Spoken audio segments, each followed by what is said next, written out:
In this episode, we head into the heart of central China, Chengdu, a city of more than 20 million people where ancient alleyways intersect with digital displays, where street food comes with a warning label, and where nearly every purchase somehow leads back to one thing: pandas.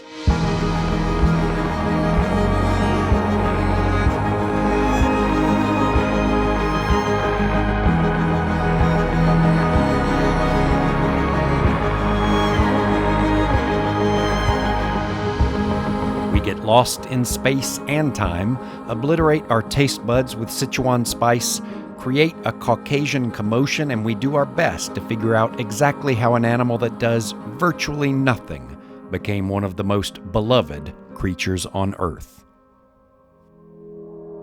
Angela and I first stepped into China back in 2004 while visiting our friend Trevor in Beijing.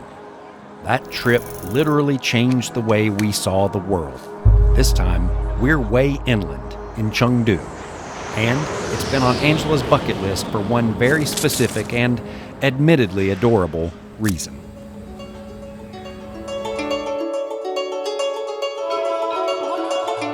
We're staying near Taikoo Li, where iconic luxury brands compete with mala hot pot restaurants, ear-cleaning hawkers, and panda-pushing purveyors.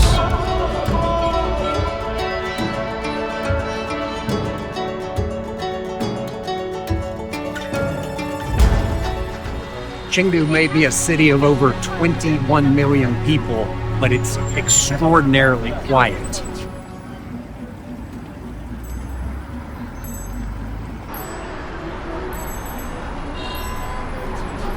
All of the cars are electric, all of the buses are electric, all of the scooters and bicycles are electric. If you're not watching where you're going, you'll find yourself in a jam pretty quick.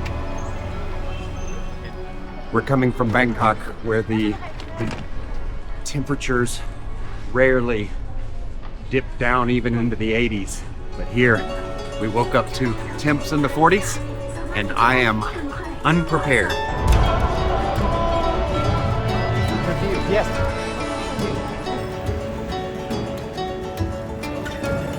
Chengdu is completely flat, so bicycles rule these roads.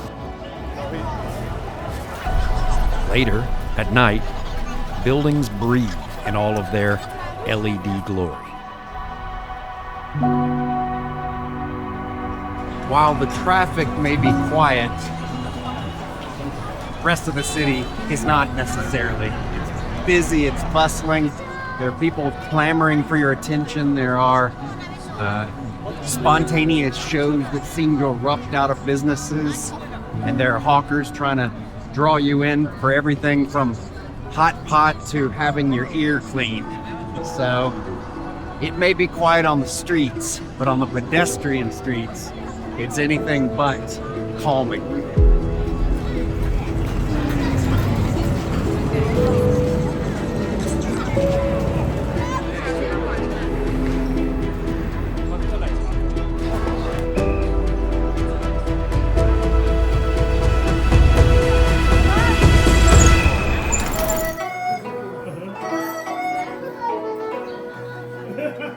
In contrast to Taikoo Li, the narrow alleys of Kuanzhai date back to the Qing dynasty, when they housed Manchu soldiers.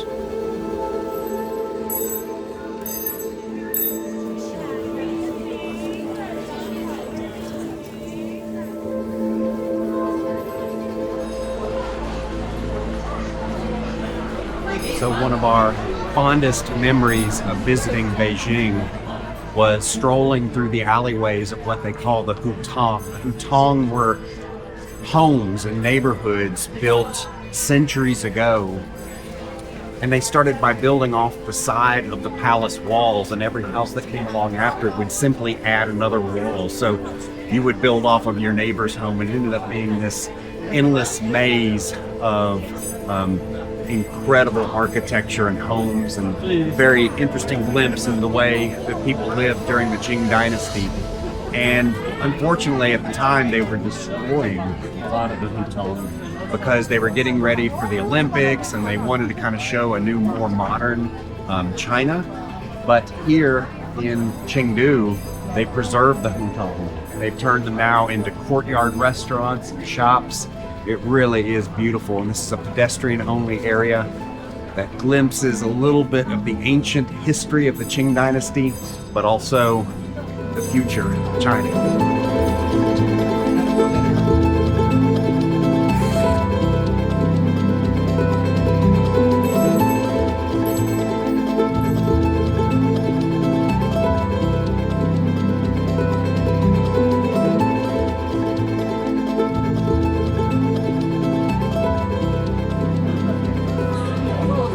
300 years ago, these were homes, if you will, for Qing dynasty soldiers. Today, they're shops, they're restaurants, and they're still tea houses left over from 300 years ago.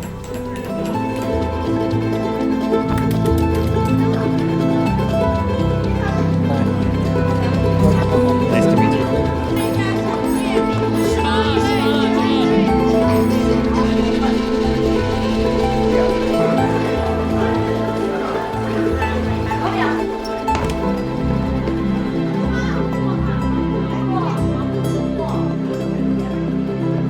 Okay. Nice to meet you. Bye.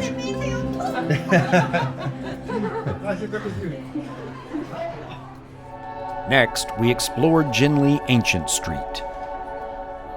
Rooted in the Shu Kingdom nearly 2,000 years ago, although repackaged a little for modern times.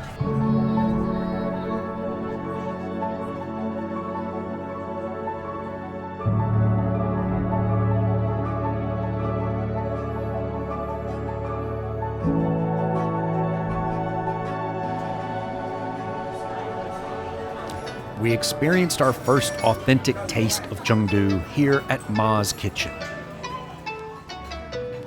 A bib gourmand honored local favorite where Sichuan spice is served with zero apologies and a side of mouth-numbing humility.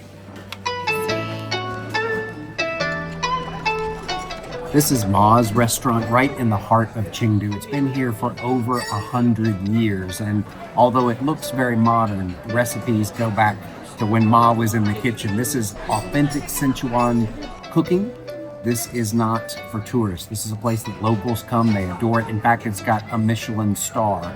And Sichuan is, it's a combination, an explosion of spices and numbingness and fermented flavors and all sorts of things, wok fried for intense heat. So we're about to see what real authentic Sichuan cooking is like right here in the heart of Chengdu.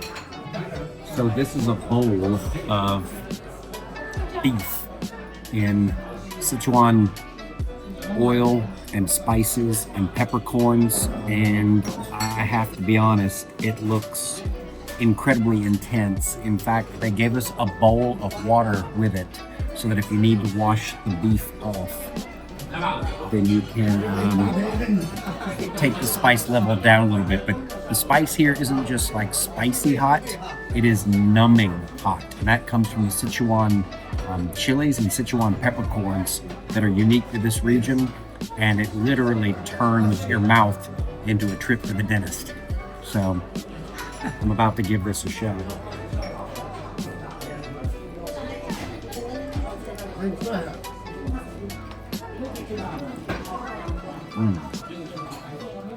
It's delicious. The heat didn't hit me right at first. And again, we live in Thailand, so we're kind of used to spices, but this is a very different kind of spice. This is a, I'm gonna have a root canal, and I need to numb my tongue and my lips. Yeah, that'll do the trick. This is spicy. Very good though.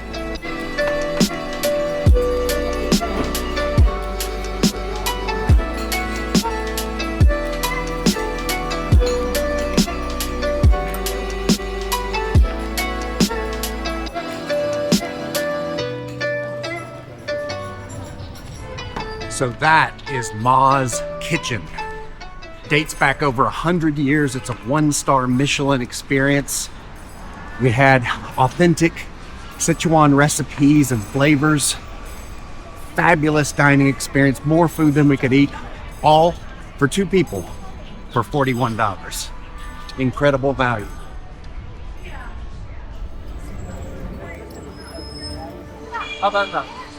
Chengdu has something of a panda problem.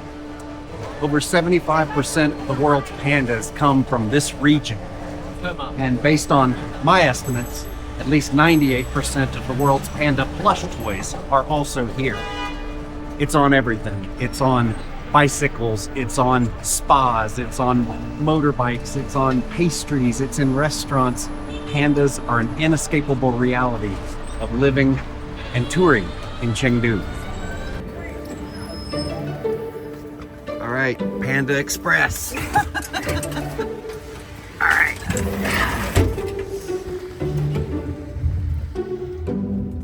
Now that we've lost all feeling in our face, let's get back to why we came here in the first place. Just outside Chengdu sits one of the world's leading panda conservation centers.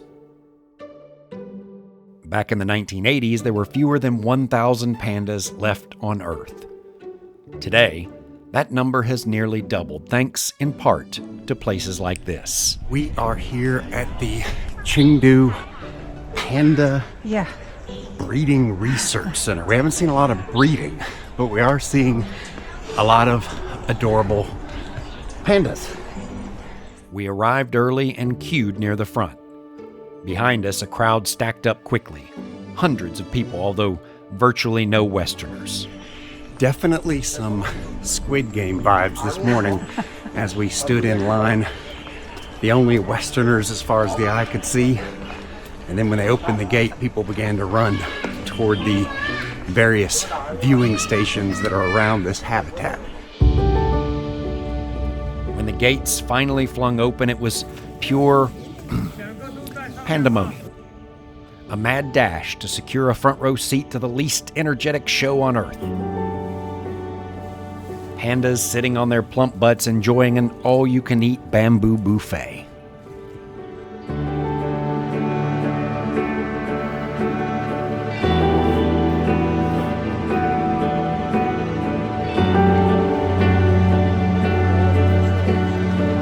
Turns out there are 3 major attractions here at the park. There are the giant pandas, which of course everybody's familiar with. There are also red pandas, which are smaller, really cute, but significantly smaller.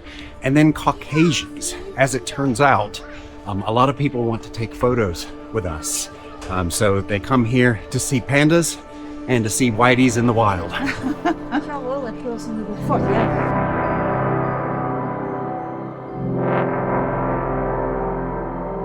At night, we ventured down to Anshun Bridge, glimmering across the Jin River in waves of gold and red.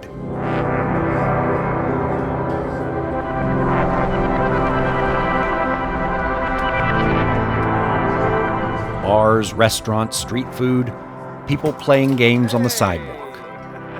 Cute bunnies. Just everyday life unfolding in real time. This is our favorite part of traveling, when we stop chasing landmarks and just start paying attention.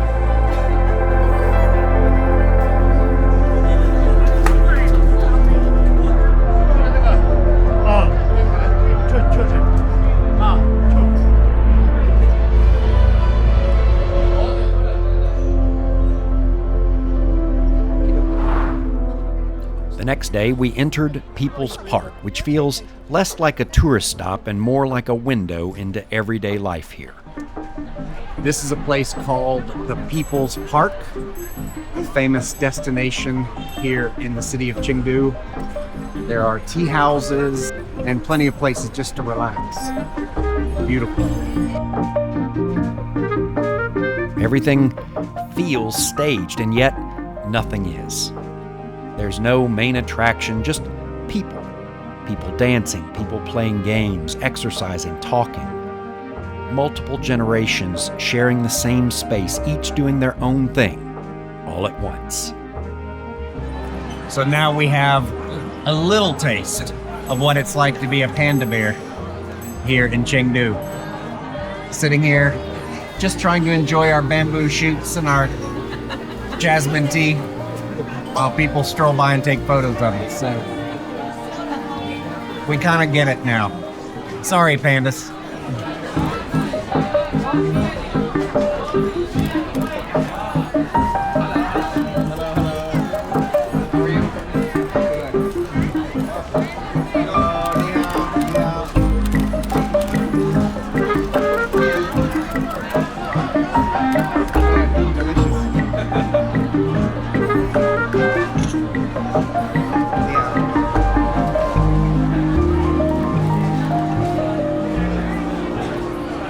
So this is known as a marriage market here in China. This is practiced all over the country, but this is in a public park here in Chengdu. And these are actually resumes, if you will, for people looking for marriage. Oftentimes, though, the parents of the child have posted these resumes, and it lists everything from their age to their height to their weight to their status and little facts about them, including, for example, whether they own property. So you can come here, and if you're looking to meet your match, rather than swiping left or swiping right, you can find a match here, and these are certified. And so what you get is the real deal, and you can find perhaps your future spouse, but not you. You're with me.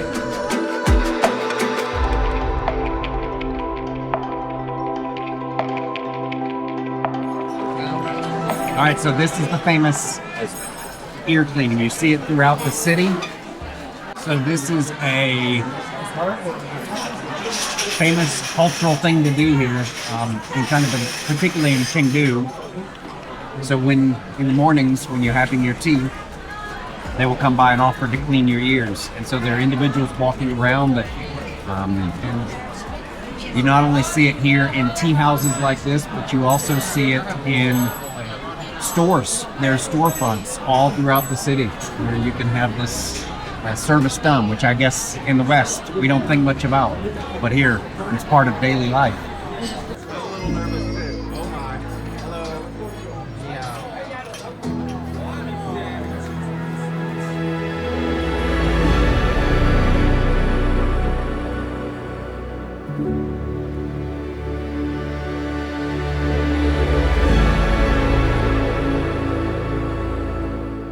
If you want any chance of understanding Chengdu, this is where to come. Not to see what's built for visitors, but to watch what people do when no one's asking them to.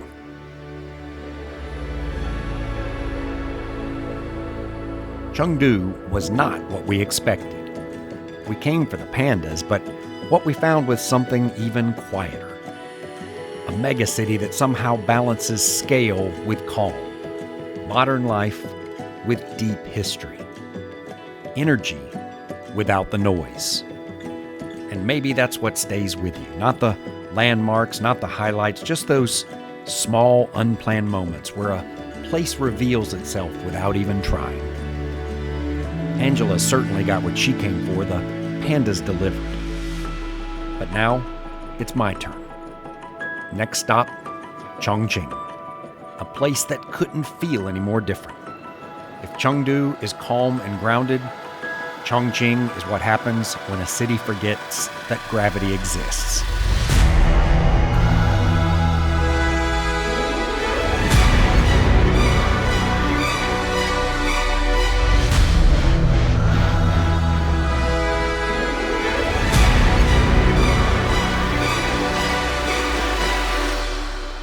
And we're heading there next.